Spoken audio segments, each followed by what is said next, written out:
Hello everybody, welcome to Waiora House, the hub for not-for-profit community organisations in the social sector. As you can see around me, the building here is really starting to take shape now, and you can start to picture what it's going to look like around the middle of this year when the building opens.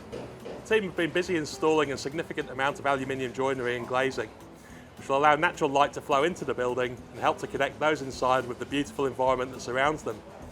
At the same time, work's also started on the ceilings, cladding and linings, and things are starting to come together both inside and out.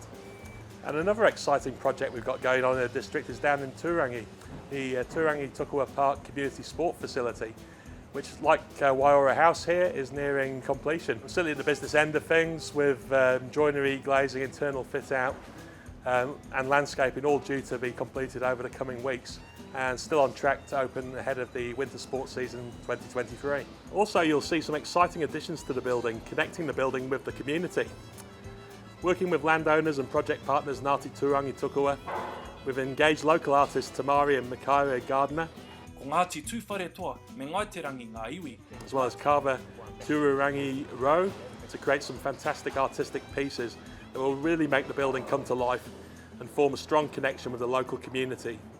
More about that in a future vlog. The building, along with the fencing and floodlight upgrades also taking place at the park, will be a real asset to the Rohe, and one that we hope the community can be proud to call its own.